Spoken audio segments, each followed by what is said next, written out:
Lahore central jail में 23 मार्च 1931 की शुरुआत किसी और दिन की तरह ही हुई थी। फर्क सिर्फ इतना था कि सुबह सुबह जोर की आंधी आई थी, बहुत तेज। लेकिन जेल के कैदियों को थोड़ा अजीब सा लगा जब 4 बजे ही वार्डन शरद सिंह ने उनसे आकर कहा कि वो अपनी अपनी कोठरियों में चले जाएं। उन्होंने कारण नहीं बताया था।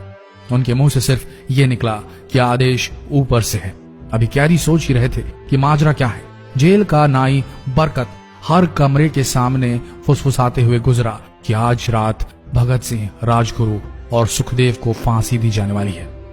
उस क्षण की निश्चिंता ने उनको झकझोर कर रख दिया। कैदियों ने बरकत से मनुहार की कि वो फांसी के बाद भगत सिंह की कोई भी चीज जैसे पेन, कंघा या घड़ी उन्हें ला कर दें ताकि वो अपने पोते पोतियों को बता सकें कि कभी वो भी भगत सिंह के साथ जेल में बंद थे।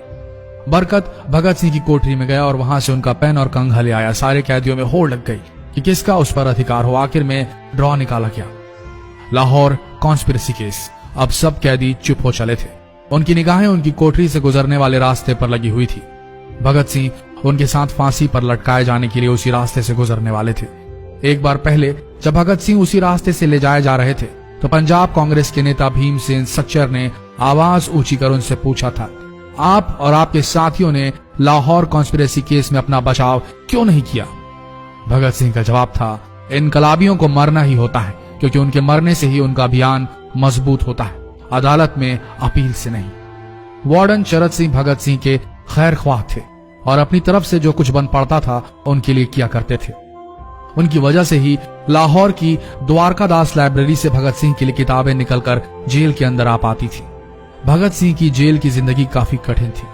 किताबें पढ़ने का शौक हो चला था उन्हें कि एक बार उन्होंने अपने स्कूल के साथी जयदेव कपूर को लिखा था कि वो उनके लिए कार्ल लिब्नेख्त की मिलिटरिज्म, लेनिन की लेफ्ट विंग कम्युनिज्म और ऑप्टन सिंक्लेयर का उपन्यास द स्पाई कुलबीर के जरिए भिजवाएं। भगत सिंह जेल की कठिन जिंदगी के आदी हो चले थे। उनकी कोठरी नंबर 14 का फर्श पक्का नहीं था, उस पर घास उगी हुई थी।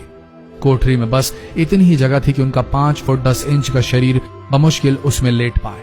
भगत सिंह को फांसी दिए जाने से 2 घंटे पहले उनके वकील प्राणनाथ मेहता उनसे मिलने पहुंचे। मेहता ने बाद में लिखा कि भगत सिंह अपनी छोटी सी कोठरी में पिंजड़े में बंद शेर की तरह चक्कर लगा रहे थे। इनकलाब जिंदाबाद। उन्होंने मुस्कुराकर मेहता को स्वागत किया और पूछा कि आप मेरी किताब रिवोल्यूशनरी लेनिन लाए या नहीं। जब मेहता ने उन्हें किताब दी तो वे उसे उसी समय पढ़ने लगे मानो उनके पास अब ज्यादा समय न बचा। मेहता ने उनसे पूछा कि क्या आप देश को कोई संदेश देना चाहेंगे। भगत सिंह ने किताब से अपना मुंह हटाए बगैर कहा, सिर्फ 2 संदेश, साम्राज्यवाद मुर्दाबाद और इनकलाब जिंदाबाद। इसके बाद भगत सिंह ने मेहता से कहा कि वो पंडित नेहरू और सुभाष चंद्र बोस को मेरा धन्यवाद पहुंचा दे जिन्होंने मेरे केस में गहरी रुचि ली थी। भगत सिंह से मिलने के बाद मेहता राजगुरु से मिलने उनकी कोठरी पहुंचे। राजगुरु के अंतिम शब्द थे, हम लोग जल्द मिलेंगे। सुखदेव ने मेहता को याद दिलाया कि वो उनकी मौत के बाद जेलर से वो कैरम बोर्ड ले लें जो उन्होंने उन्हें कुछ महीने पहले दिया था। मेहता के जाने के थोड़ी देर बाद जेल अधिकारियों ने तीनों क्रांतिकारियों को बता दिया कि उनको वक्त से 12 घंटे पहले ही फांसी दी जा रही है। अगले दिन सुबह 6 बजे की बजाय उन्हें उसी शाम 7 बजे फांसी पर चढ़ा दिया जाएगा। भगत सिंह मेहता द्वारा दी गई किताब के कुछ पन्ने ही पढ़ पाए थे। उनके मुंह से निकला, क्या आप मुझे इस किताब का एक अध्याय भी खत्म करने नहीं देंगे? भगत सिंह ने जेल के मुस्लिम सफाई कर्मचारी बेबे से अनुरोध किया कि वो उनके लिए उनको फांसी दिए जाने से 1 दिन पहले शाम को अपने घर से खाना जरूर लाएं।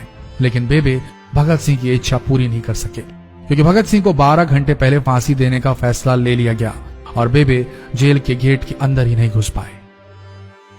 थोड़ी देर बाद तीनों क्रांतिकारियों को फांसी की तैयारी के लिए उनकी कोठरियों से बाहर निकाला गया। भगत सिंह, राजगुरु और सुखदेव ने अपने हाथ जोड़े और अपना प्रिय आजादी गीत गाने लगे। कभी वो दिन भी आएगा कि जब आजाद होंगे हम, ये अपनी ही जमीन होगी या अपना आसमान होगा। फिर इन तीनों का एक एक करके वजन लिया गया। सबके वजन बढ़ गए थे। इन सब से कहा गया कि अपना आखिरी स्नान करें। फिर उनको काले कपड़े पहनाए गए लेकिन उनके चेहरे खुले रहने दिए गए। शरद सिंह ने भगत सिंह के कान में फुसफुसा कर कहा कि वाहिगुरु को याद करो। फांसी का तख्ता भगत सिंह लिए बोले, पूरी जिंदगी मैंने ईश्वर को याद नहीं किया।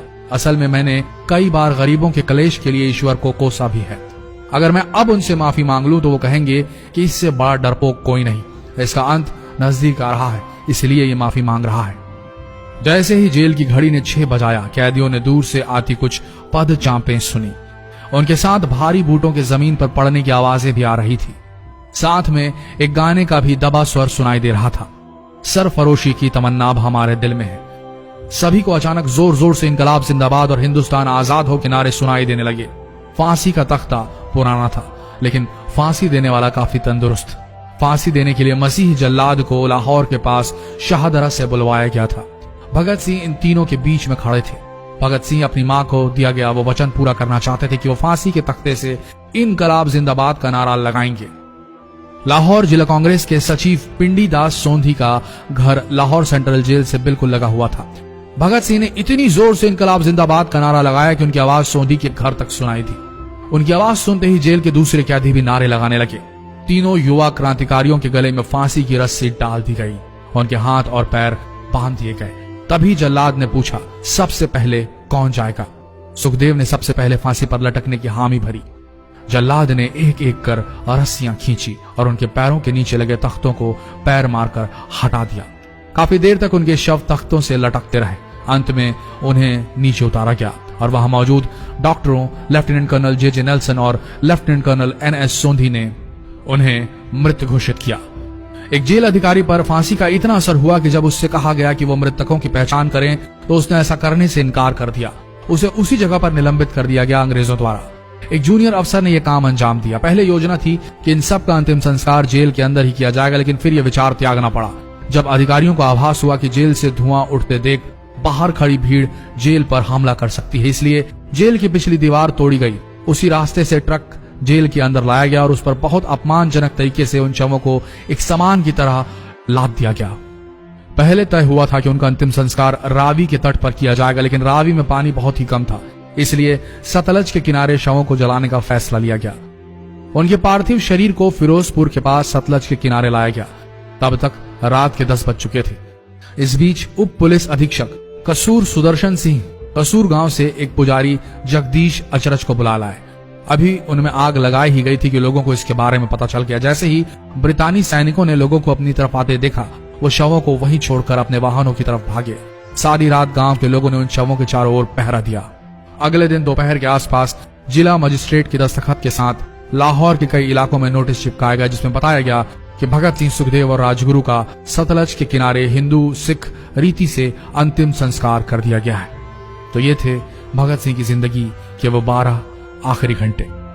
आशा करते हैं इस वीडियो में सुनाई गई ये कहानी आज युवा पीढ़ी के दिलों में मर चुके देशभक्ति को जगाने में कामयाब होंगे। जितना हो सके इस संदेश को पूरे देश में पहुंचाएं। इस वीडियो को शेयर करें फेसबुक पर, व्हाट्सएप पर, और हो सके तो इस पेज को फॉलो करें ताकि ऐसे ही वीडियोस आप तक सही समय पर पहुंच सके। मिलते हैं अगले वीडियो में, तब तक के लिए आप सबका धन्यवाद।